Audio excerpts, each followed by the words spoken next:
Hello guys, today I am going to discuss the rest of Unit 1 of lesson number 9, J.C. Bose A Beautiful Mind অর্থাৎ JC Bose a beautiful মাইন্ডের unit 1 এর বাদবাকি অংশটুকু তোমাদের আজকে আলোচনা করা হবে। এর আগের ক্লাসে তোমাদের ইউনিট 1 এর JC Bose a beautiful mind unit 1 এর কিছুটা অংশ আলোচনা করা হয়েছিল। আজ তারপরে যে অংশটা আছে সেটা আমরা নিয়ে আলোচনা করব। তো দেখো, এর আগের দিন ক্লাসে আমরা দেখেছিলাম কি যে জগদীশচন্দ্র বসু তিনি কেন বিখ্যাত, অর্থাৎ তিনি এমন একটা চুম্বকীয় তরঙ্গ তিনি দেখিয়েছিলেন যে একটা বৈদ্যুতিক চুম্বকীয় তরঙ্গ একটা রুম থেকে তৃতীয় আর একটা রুমে গিয়েছিল। সেই উপস্থাপনাটা তিনি করে দেখিয়েছিলেন, সেটা কলকাতা টাউন হলে। সালটা 1985 সাল, 1895 সাল, যে সময়ে ভারতবর্ষ ছিল ব্রিটিশ শাসনের অধীনে। সেই সময় কোনো টেলিফোন আবিষ্কার হয়নি, সেটা আমি আগের দিনে বলেছিলাম। সেই সময় কোনো মোবাইল ফোন আবিষ্কার হয়নি, সেই সময় না কোনো রেডিও আবিষ্কার হয়েছিল, ঠিক আছে। তো সেই সময়ে একটা তরঙ্গ তিনটে মজবুত দেয়াল ভেদ করে একটা তৃতীয় রুমে গিয়েছিল। সেটা একটা যুগান্তকারী এবং একটা নতুন পথ, ভবিষ্যতের একটা গবেষণার নতুন পথ দেখানোর মতো ঘটনা ছিল। সেটা আমরা এর আগের দিন ক্লাসে জেনেছিলাম। এখন বাদবাকি অংশটুকু আমরা আলোচনা করব। আমাদের হয়েছিল speaking at the Bikrampur conference in 1950 Bose, সেটাই পর্যন্ত আমাদের হয়েছিল, অর্থাৎ দুটো আমরা অংশ পড়েছিলাম। এখন পরবর্তী অংশটা আমরা দেখব। প্রথমে দেখেছিলাম জগদীশচন্দ্র বসু তিনি কি করেছিলেন সেটা সম্বন্ধে আলোচনা করা আছে, এবং দ্বিতীয়তে তার জীবন সম্বন্ধে আলোচনা করা আছে। আমরা তার বাবা ভগবানচন্দ্র বসু সম্বন্ধে জেনেছিলাম, যিনি ব্রহ্ম সমাজের একজন নেতা ছিলেন, এবং তিনি চাইতেন যে তার ছেলে যেন নিজেদের দেশের মানুষকে জানে। তার জন্য তিনি জগদীশচন্দ্র বসু শিক্ষাটা স্বদেশী স্কুলে তিনি শুরু করেছিলেন, ঠিক আছে। এরপরে দেখো, এরপরের অংশটা আমরা পড়ব। অ্যাট দ্যাট টাইম, সেই সময়ে sending children to English schools, ইংরেজি স্কুলে ছেলেদেরকে পাঠানো ওয়াজ এ প্রিভিলেজ স্ট্যাটাস সিম্বল, একটা অভিজাত পদমর্যাদার প্রতীক ছিল, ঠিক আছে। অর্থাৎ এখনকার দিনেও সেটা একটা অভিজাত পদমর্যাদার প্রতীক, যে এখনকার যুগে যদি কোনো ছেলেকে ইংরেজি মিডিয়ামে পড়ানো হয় তাহলে আমরা বলে থাকি যে তারা একটা সম্ভ্রান্ত বংশীয় পরিবার থেকে এসছে, বা তারা একটা অভিজাত বংশীয় পরিবার থেকে এসছে। তার জন্য তাদের ছেলেপুলেকে তারা ইংরেজি স্কুলে পাঠাচ্ছে, আর আমরা আমাদের টাকা পয়সা নেই, আমরা আমাদের ছেলেকে বাংলা স্কুলে পাঠাচ্ছি, ঠিক আছে। এইভাবেই হয়। তার মানে একটা অভিজাত সেই সময়ও ছিল, এখনও আছে, সেই সময় তো আরও ছিল। তাহলে দেখো,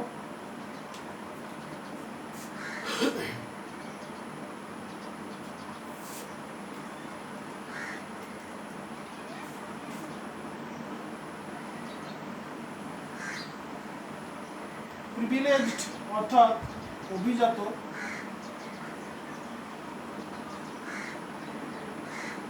স্ট্যাটাস পদমর্যাদা, symbol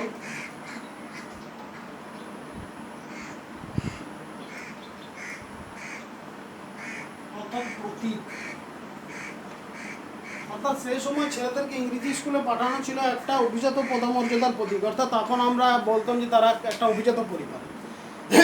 in the vernacular school, vernacular এর আগের দিনে আমি তোমাদেরকে বলেছিলাম, ভার্নাকুলার কথার অর্থ হলো স্বদেশী স্কুলে, to which I was sent, যেখানে আমাকে পাঠানো হতো। আমি 1 মিনিট দেখে নেবো যে পিকচারটা ক্লিয়ার আসছে কি না।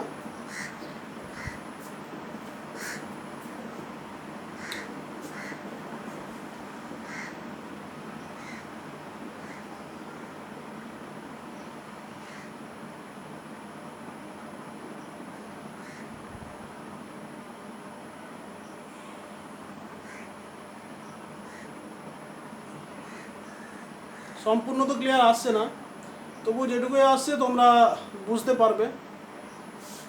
দাঁড়াও একটু আমি দেখছি, এগুলো একটু টেকনিক্যাল ইস্যু হয়ে যায়।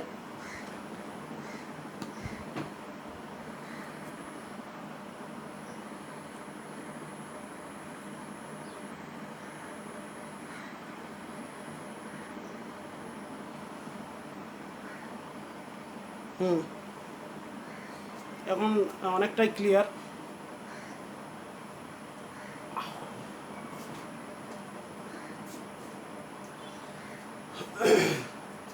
স্বদেশী স্কুলে যেখানে আমাকে পাঠানো হতো, অর্থাৎ এই কথাটা, এই যে আমরা আগের দিনেও আমি বলেছিলাম যে এই কথাটা সম্পূর্ণ জগদীশচন্দ্র বসুর নিজের মুখের কথা, তাই প্রথম থেকেই দেখো অ্যাট দ্যাট টাইম থেকেই কোটেশন শুরু হয়েছে।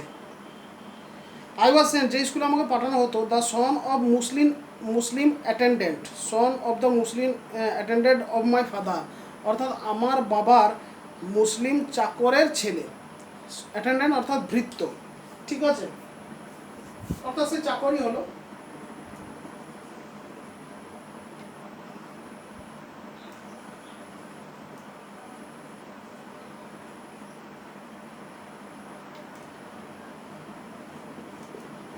মুসলিম চাকরের ছেলে। Sat on my right side, আমার ডান পাশে বসতো। And the son of a fisherman sat on my left, এবং একটা জেলের ছেলে, জেলে অর্থাৎ যে মাছ ধরে, তার ছেলে আমার বাম দিকে বসতো। ফিশারম্যান।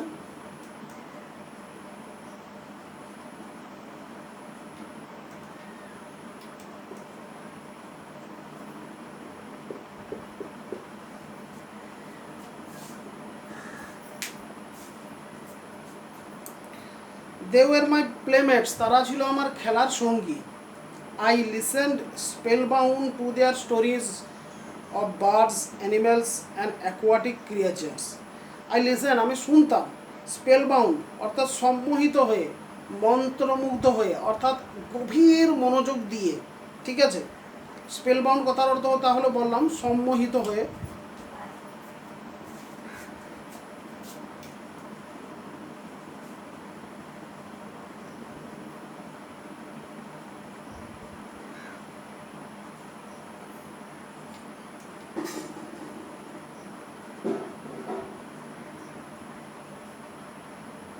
মন্ত্রমুগ্ধ হয়ে। স্টোরিজ অফ বার্ডস, পাখিদের গল্প শুনতাম। অ্যানিমেলস, পশুদের গল্প শুনতাম। And aquatic creatures, aquatic creatures অর্থাৎ জলজ প্রাণী।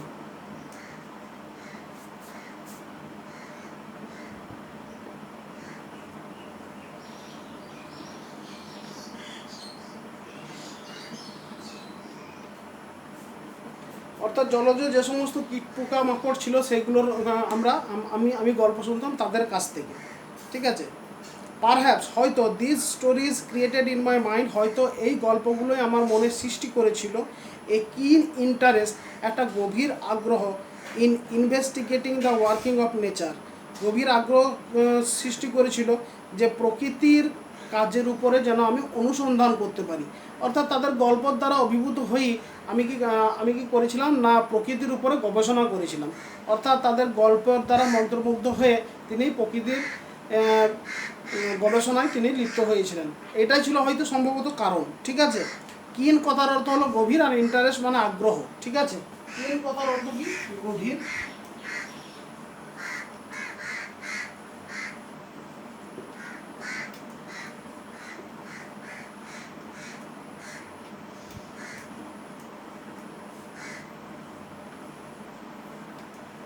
গভীর আগ্রহ এবং ইনভেস্টিগেটিং, অনুসন্ধান করা।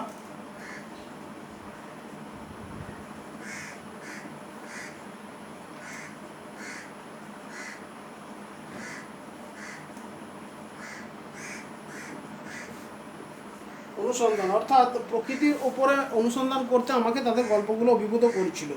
When I return home from school, যখন আমি স্কুল থেকে বাড়ি ফিরতাম। অ্যাকম্পানিড বাই মাই স্কুল ফেলোজ, স্কুলের বন্ধুদের দ্বারা সঙ্গী হয়ে, সঙ্গ দিয়ে। অ্যাকম্পানিড অর্থাৎ একসাথে আসা, অর্থাৎ সঙ্গ দেওয়া। বাই মাই স্কুল ফেলোজ, আমার স্কুলের বন্ধুদের মাধ্যমে। My mother welcomed and fed all of us, আমার মা সকলকে অভ্যর্থনা জানাতেন এবং সকলকে খাওয়াতেন। উইদাউট ডিসক্রিমিনেশন, কোনো রকমের বৈষম্য না করে। ডিসক্রিমিনেশন অর্থাৎ বৈষম্য করা, অর্থাৎ বাজ বিচার করা, যে তুই ছোটো জাত, তুই আমাদের বাড়িতে ঢুকতে পাবি না, তুই অন্য জাতের, তুই আমাদের বাড়িতে ঢুকতে পাবি না, এরকম কোনো রকমের বৈষম্য তারা করতো না। ঠিক আছে, জাতিভেদ প্রথা বা বৈষম্য।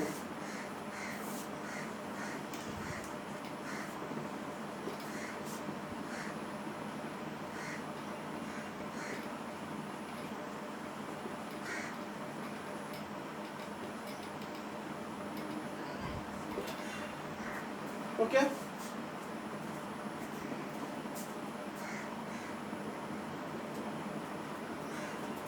ইট was because of my childhood friendship, এটা আমার শৈশবের বন্ধুত্বের কারণে, ফ্রেন্ডশিপ অর্থাৎ বন্ধুত্ব, উইথ দেম, তাদের সঙ্গে, that I could never feel that, যে আমি কখনোই বুঝতে পারিনি যে দেয়ার ওয়ার ক্রিয়েচার্স, একটা জাত আছে, who might be levelled low caste, যাদের দিকে নিচু জাত বলা হয়, লেভেল দেওয়া হয়, অর্থাৎ তাদের দিকে নিচু জাতের লেভেল দিয়ে দেওয়া হয়।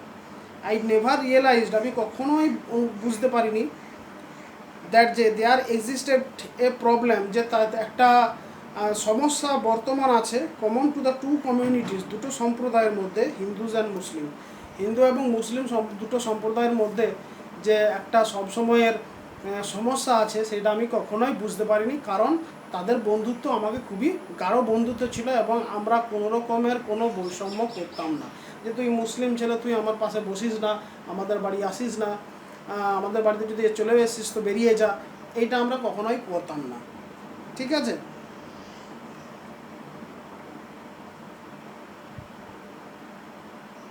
কমিউনিটিস কথার অর্থ হলো কি? সম্প্রদায়।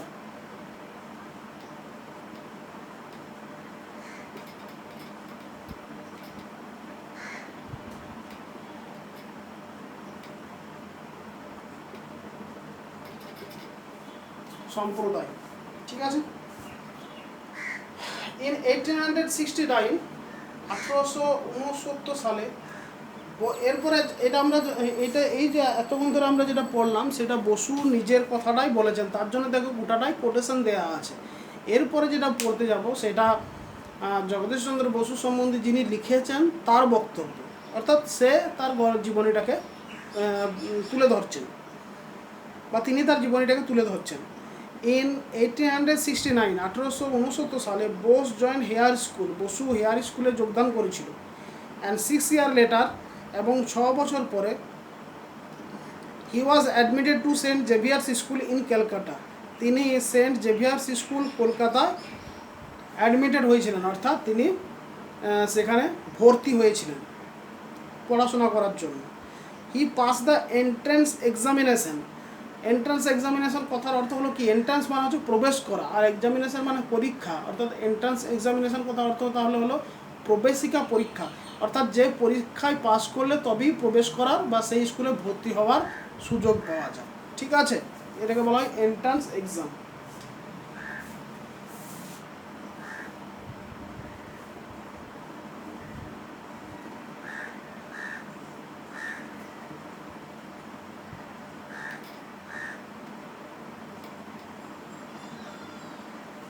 এক্সামিনেশন অর্থাৎ পরীক্ষা, এটা তো আর বলতে হবে না।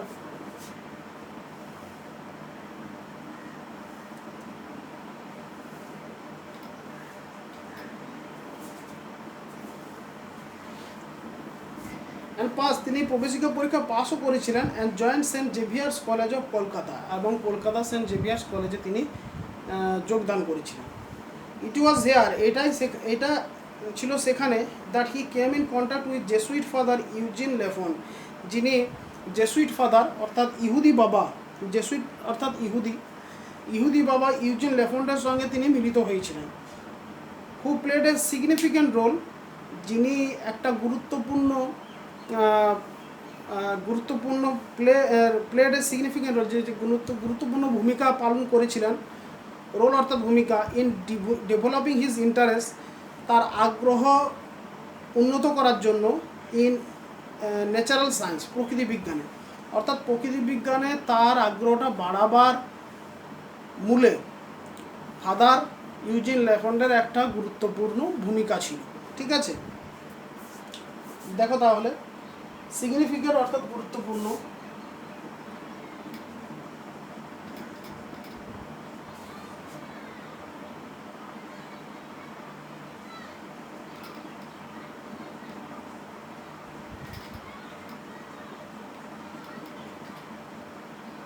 গুরুত্বপূর্ণ। আর রোল অর্থাৎ ভূমিকা।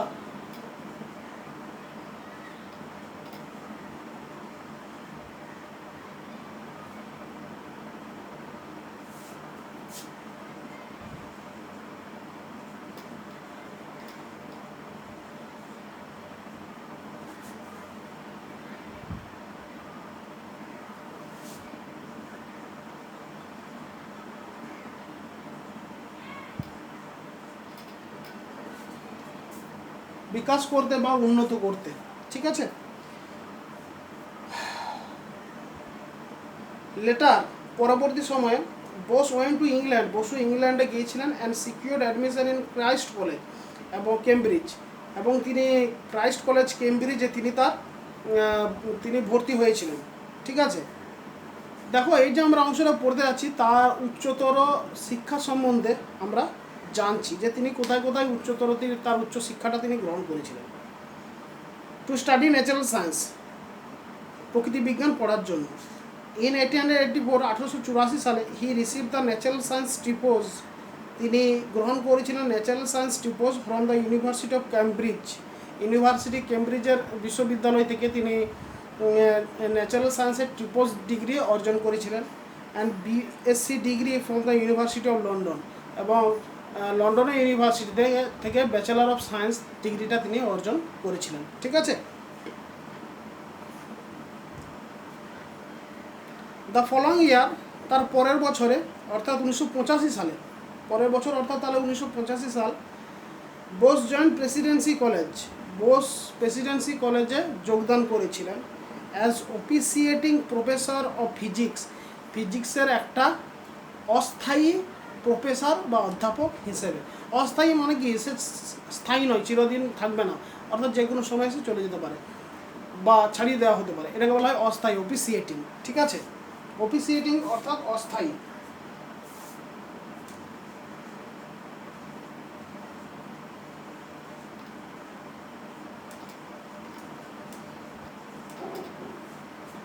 তাহলে আমরা দেখলাম কি, তিনি সমস্ত কিছু ডিগ্রি অর্জন করার পর প্রেসিডেন্সি কলেজে অধ্যাপনা করার জন্য তিনি অস্থায়ী হিসেবেও নিয়োগ হয়েছিলেন, ঠিক আছে, ফিজিক্সের শিক্ষক হিসেবে। But he was not provided facilities of research, কিন্তু তাকে গবেষণার কোনো রকমের যোগান দেওয়া হতো না, ঠিক আছে। ফ্যাসিলিটিস মানে সুবিধা, তাকে, আর প্রোভাইডেড মানে যোগান দেওয়া, তাকে গবেষণার সুবিধার কোনো যোগানই দেওয়া হতো না, ঠিক আছে। প্রোভাইডেড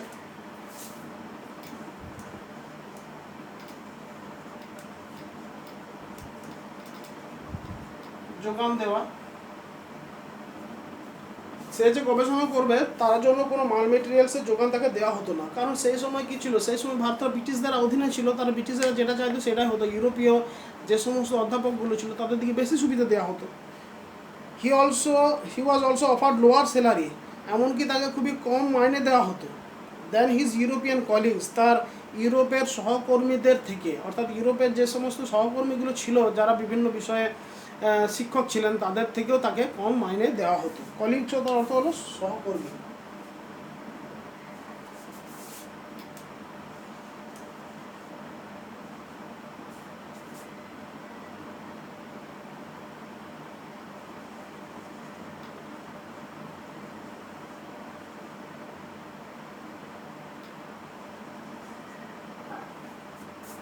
ঠিক আছে।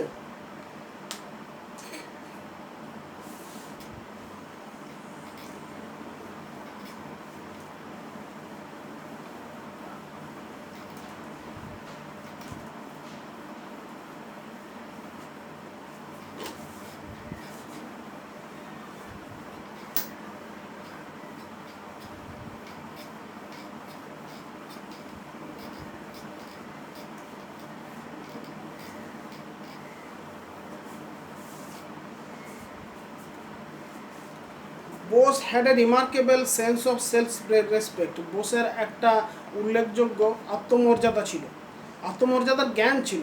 রিমার্কেবল অর্থাৎ উল্লেখযোগ্য, অ্যান্ড ন্যাশনাল প্রাইড এবং জাতীয় গর্ব ছিল। ঠিক আছে, রিমার্কেবল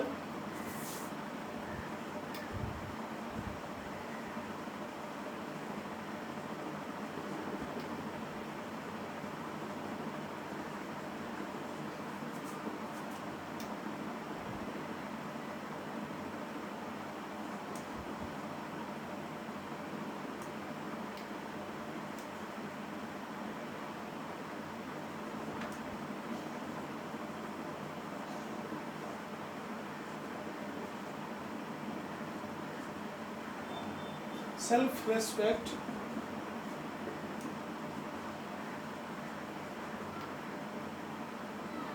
আত্মমর্যাদা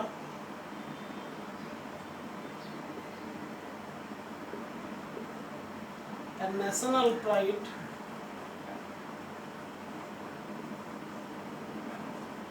জাতীয় গর্ব। অর্থাৎ তার একটা আত্মমর্যাদা ছিল, ঠিক আছে, এবং তার জাতীয় গর্ব ছিল। দেয়ারপর তার জন্য as a sign of protest, একটা প্রতিবাদ স্বরূপ, he continued his teaching assignment, সে তার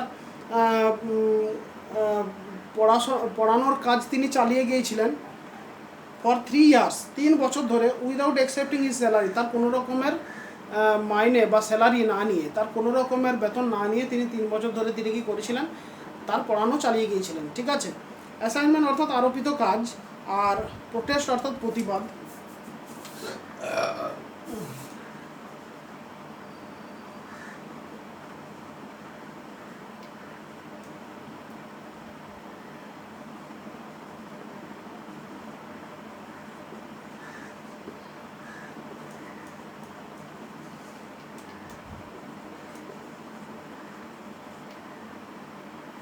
ঠিক আছে, finally the director of public instruction, শেষে পাবলিক ইনস্ট্রাকশনের যে ডাইরেক্টর অ্যান্ড দ্য প্রিন্সিপাল এবং অধ্যক্ষ, offered him a permanent teaching post, তাকে একটা স্থায়ী শিক্ষকতার পদ দিয়েছিলেন।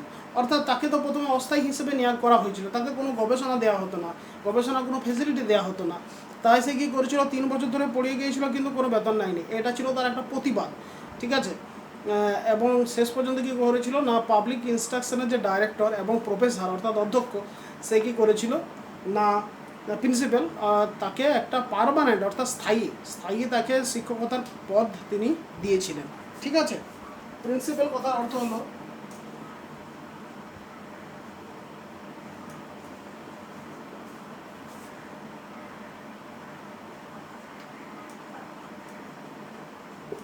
অধ্যক্ষ, আর পার্মানেন্ট অর্থাৎ স্থায়ী।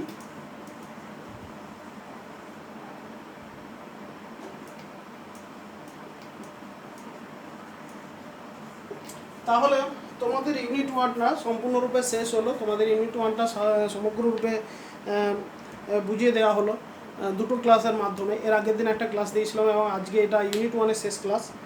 তাহলে আশা করি এই ভিডিওটা তোমাদের এই ইউনিট 1টা বুঝতে সাহায্য করবে। এরপরেও যদি তোমাদের কোনো অসুবিধা থেকে থাকে তোমরা অবশ্যই হোয়াটসঅ্যাপ নম্বরে বা কমেন্ট বক্সে লিখে জানাবে। Okay, that's all for the day and for the moment. Thank you very much.